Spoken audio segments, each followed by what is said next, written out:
Chris Louis went right with him. And basically, again, it's this thing about the first turn. It happens on a lot of tracks, but there, Dano was caught there by Peter Carlson to start that on the inside. Peter got pushed there in the blue, into Dano, Chris Louis. Fortunately, they were clear of the bikes. The bikes they were clear of those, which is a good thing. And hopefully, you know, the bikes didn't do them any damage before they hit the fence. They're right in the middle of that. And Stefan Dano, you see, in the white has gone the high side. Chris Louis actually slid straight into the back end of Stefan Dano. I think that is the problem. Well, I know now the ambulance is out there, but our guys in the studio were just above it. And how did you see it, boys? Domino effect once again. It looked the same mess as you saw, actually, Tony, I've got to say, and it looked like it hurt as well. So Stefan Dano under the fence, the red light was on even before they'd hit the fence. That's a tough one, that is. I can imagine what my Swedish team manager, Anders Becker's thinking right now, because Stefan Dano's due to ride for the first time in Sweden since his last injury. So, poor guy, but... Again, that was an example of World Championship racing on a tight track. Everybody wants the same bit of ground. Nobody's prepared to give. And you're going to get this. You know, guys, fortunately, Chris Louis there on his feet. Yeah. And...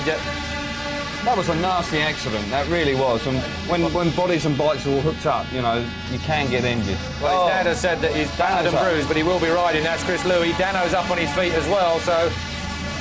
What was very significant for me as well, that Jason Crump took an opportunity to walk the other way around the track and check out his starting grid for the next heat. He's got his race face on, hasn't he? Even with all this going on down the other end of the track. Yeah, he wants to take the opportunity to look at gate 3. Here we go. Let's take another look at this. Talk us through it, Kel. Well, we can see Henke comes across, bumps into Peter Carlson. Peter Carlson's footrest lifts Dano off his bike, and the two guys on the outside are just like wrapped up around each other and bang into each other, actually. I have to say, very lucky no motorcycles went in on top of the boys. No. Yeah. If you look here, like Stefan Dano on 3, PK, just as he come down with his front wheel, his elbow got hooked up too, and that didn't help. But the reason Dano's gone over, Sam, is because the footrest of Peter Carlson lifts his bike over. Sure, you can see it there. You can see it there, and then, of course, Chris has got nowhere to go. Trouble is, with Peter Carlson managing to get away the way he was, he had 3 bikes on top of him. There's Chris Louis then coming back into pit lane, so, well, he doesn't look too white, that's for sure, and that's usually... There we see Another good effort for the air fence. Another great effort for the air fence. They both got up. Yeah. You know, they would have both been on a hospital. Absolutely, sure. No question. They would have been broken bones if they had them in there. Yeah, I know it's expensive, but what prices are like, you know? And I think all the promoters out there, all around the world, seriously thinking about making it a worldwide thing for every track. Couldn't agree more with that. Air fences, I think that was originally patented in Australia, so something good came out of there. Apologies to all the Australians listening, especially Ken Wootton of Australian Motorcycle News, who stood here watching us. But I hope that all the riders there can get back up and you know, take their place in the rerun. Because It certainly looks as if they will, but I mean, the referee wouldn't think of excluding Henke for coming across, would he? It would certainly go through across his mind, I think. Because all you guys were looking fairly critically at that. And well, I think it comes down to the fact that they were all racing for it.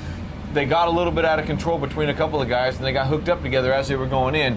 Henke was probably not as rough as he was in the first one. Well, we've had 2 very rough starts, but that's an indication of the kind of competition that we're in at the moment, isn't it, really? For sure, this is coming down to it, you know, trying to get into the semi-finals, and the guys are absolutely desperate for it. It's the 4th GP, there's only a couple left after this one, and as Calvin said, everyone's going for the same piece of track, and something's got to give on a tight track like this. I'm just looking at what's coming up in Heat 17 after this one. Good Lord, if we're... I don't know whether I want to get past Heat 16. Can we say that, you know, the FIM rules, which is the international governing body that governs this, the rules were always that the World Championship tracks had to be about 400 meters big. Good point. Amount of meters wide. But what happened is certain venues were lost, and there was only certain venues left, and Coventry is one of them. It's a fairly small track. I think it all went back to Boyens.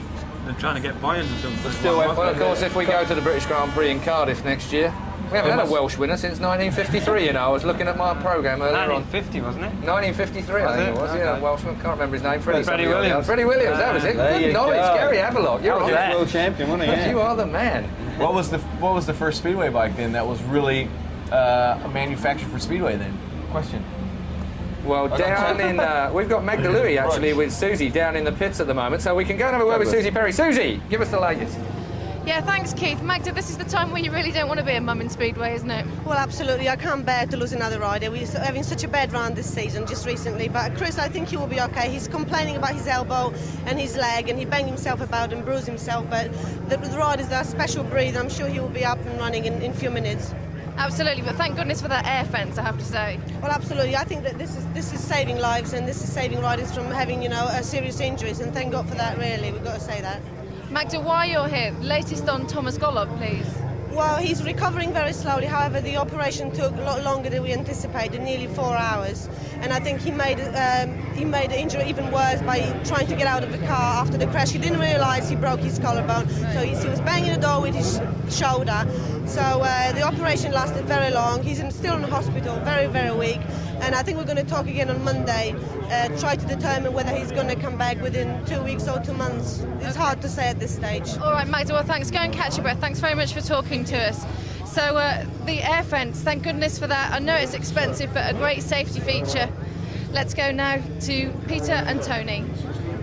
We look down on the track now for the restaging of Heat 16. I have to say happy birthday, Magda Lewis. She's 34 today, and we're delighted to see her looking so fresh and enjoying herself. And Chris, of course, her stepson, well, we're glad to see him riding in yellow in this next Heat 16, the restart. And I have to say, Peter, when you looked at that, Henke Gustafsson, that man in red, certainly came very, very wide, didn't he?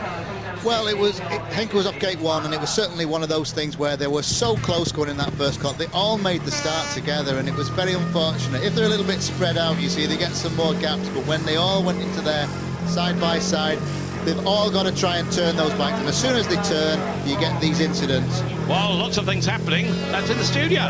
Keep with it.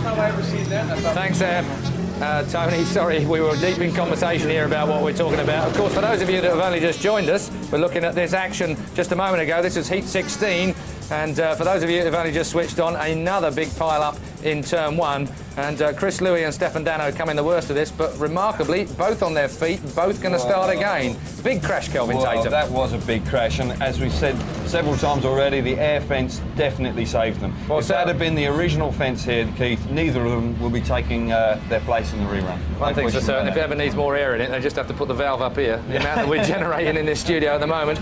We heard also there, we also heard about